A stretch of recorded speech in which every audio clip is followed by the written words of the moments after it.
বিসমিল্লাহির রহমানির রহিম। প্রিয় দেশবাসী, আসসালামু আলাইকুম।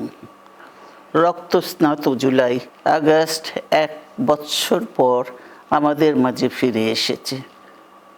দীর্ঘ 16 বছর ফ্যাসিস্টদের নির্মম অত্যাচার, নির্যাতন, গ্রেফতার, হত্যা, খুনের মাধ্যমে গণতন্ত্রকে ধ্বংস করে এবং একদলীয় শাসন ব্যবস্থা চিরস্থায়ী করতে চেয়েছিল আওয়ামী শাসক গোষ্ঠী।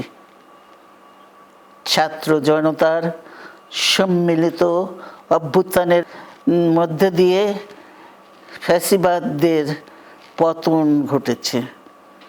সুযোগ সৃষ্টি হয়েছে নতুন করে বাংলাদেশকে গড়বার। এই আন্দোলনে যারা শহীদ হয়েছেন তাদের জানাচ্ছি আন্তরিক শ্রদ্ধা, আহতদের সমবেদনা। তাদের এই আত্মত্যাগ জাতি চিরকাল মনে রাখবে।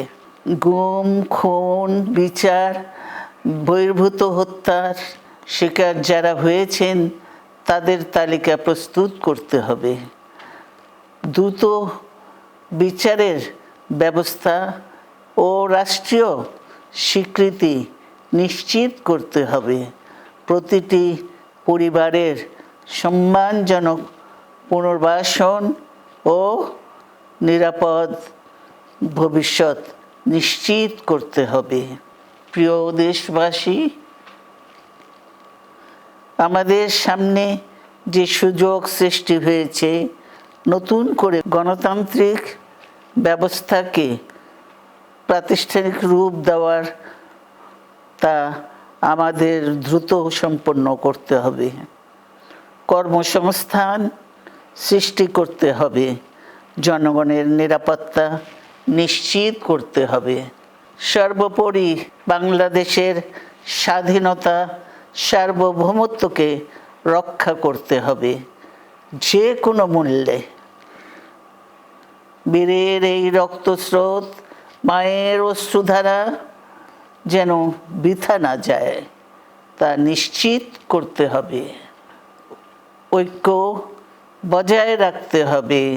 আসুন আমরা সবাই মিলে শহীদ জিয়ার স্বপ্নকে বাস্তবায়িত করি কোটি মানুষের নতুন বাংলাদেশের নির্মাণের স্বপ্নকে।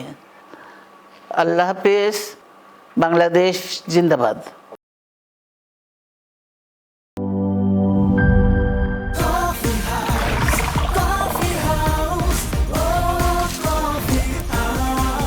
কফি হাউস, প্রতি চুমুকে আড্ডা জমে।